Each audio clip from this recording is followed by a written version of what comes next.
historique de Montréal. Ouais, c'est magnifique. Très animé. Bon, je t'avoue que la forêt me manque un peu quand même. C'est une ambiance différente, c'est sûr.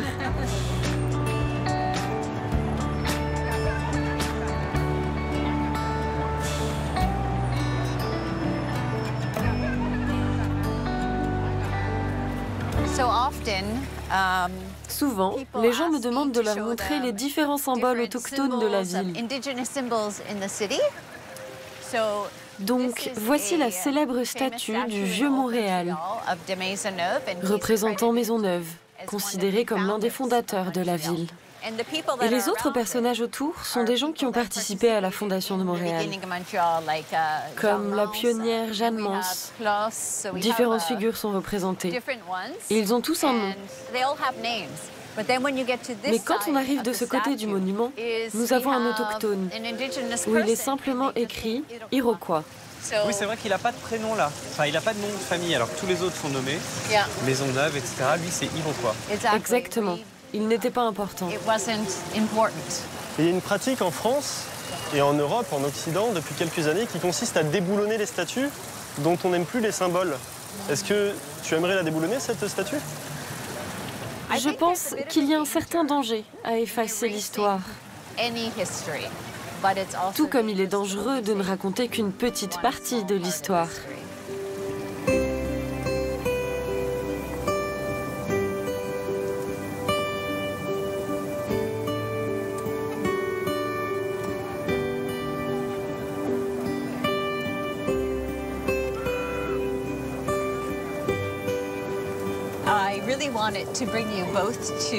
J'avais vraiment envie de vous emmener tous les deux au Mont-Royal. C'est une montagne et un espace vert au centre de Montréal. C'est vraiment magnifique. Et bien sûr, nous avons une vue imprenable sur la ville. C'est vraiment la vue emblématique de Montréal, là, avec le quartier des affaires, le fleuve Saint-Laurent qui passe devant, le pont Jacques-Cartier de ce côté. On est quand même dans une grande ville du nord de l'Amérique, là. Il n'y a plus de doute. Est-ce que dans le passé, c'était un lieu où des populations autochtones étaient installées sur Mont-Royal? Oui, avant, nous avions des villages sur le Mont-Royal. Oui, car la terre ici était très bonne pour cultiver et faire pousser de la nourriture. Et toi, Barbara, comment tu arrives à rester toi-même, avec tes valeurs des peuples autochtones, dans ce monde hyper connecté qu'on a en face de nous? C'est en nous. Vous savez, notre culture vient d'une série de valeurs et de perspectives qui viennent de nous. Et nous avons toujours été un peuple qui s'adapte. Car si nous n'avions pas adopté les changements, nous aurions disparu. Ça montre notre résilience. Ah, et puis on vous souhaite de ne plus avoir à être résilient et de vivre. Tout simplement. Oui, juste vivre. C'est mon espoir le plus cher.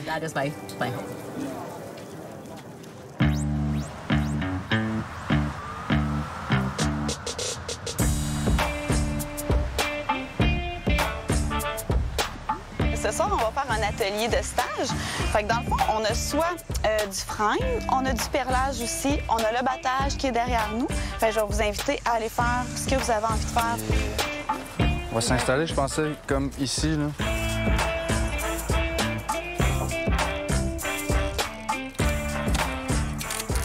Dans le temps, on n'avait pas de magasin, puis de plastique, puis de tissu comme on connaît aujourd'hui pour se faire des sacs. Les Abénaquis puis les Premières Nations utilisaient le frein. La première étape, c'est de le battre pour aller chercher nos lanières. Puis après ça, ils venaient le tresser. L'important là-dedans, c'est de suivre le rythme.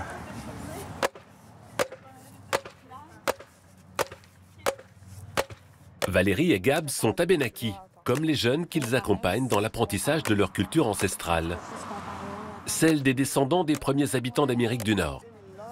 Toutes les semaines, ils se réunissent après l'école pour acquérir des savoir-faire qui survivent par la transmission orale. Puis ouais, donnez-en un bon coup ici, parce que c'est là qui est pris. En ce moment, on est dans un processus de se réapproprier les outils qu'on n'a pas pu utiliser pendant très longtemps. Puis les Abénaquis Dû à notre positionnement géographique, on a été dans les premiers à rencontrer les colonisateurs. On a eu de la misère à conserver notre culture puis nos traditions. C'est un processus qui se fait lentement mais sûrement, en allant chercher des morceaux de cette identité-là puis de cette culture-là à gauche puis à droite. Plus que je me reconnecte à ça puis qu'il en émerge de la fierté, plus que c'est facile pour la future génération d'embarquer là-dedans. À l'âge de ses ados, par crainte du racisme et des discriminations, personne n'a transmis sa culture à Gab. Pour la retrouver, il voyage à la rencontre d'autres Abénaquis aux États-Unis. Ça vous arrive quand même de façon fréquente que les gens vous disent que vous n'avez pas l'air autochtone? Ouais.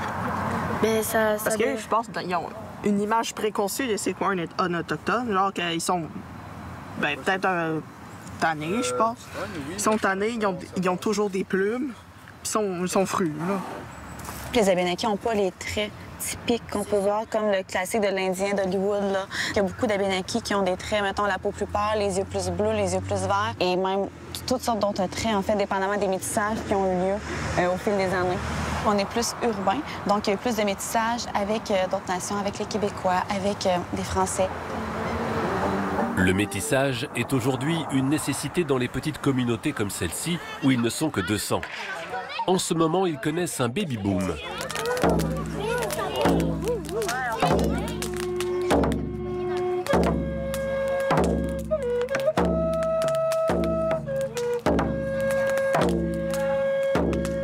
Pour encourager l'échange et la transmission, une fois par semaine, les membres de la ville se réunissent autour du feu communautaire.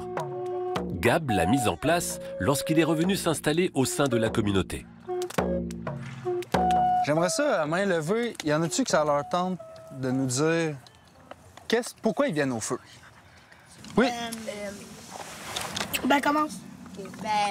Parce que vous prenez votre temps pour nous, pour qu'on s'amuse. On apprend à vous connaître, à connaître plein d'autres personnes, comme Zach.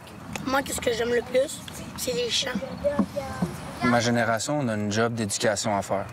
Dans la société, en ce moment, je pense qu'il y a un éveil collectif, tranquillement, qui se fait, que les gens reconnaissent et l'impact que ça a eu sur nous. Et ça, les pensionnats, comment on était raconté dans les livres d'histoire, il y a des gens qui sont prêts à entendre autre chose. Alors, les trentenaires se mobilisent pour diffuser l'histoire des Premières Nations. Les violences des pensionnats, l'acculturation forcée, les limitations de mouvement dans les réserves et les restrictions pour accéder à l'université, entre autres.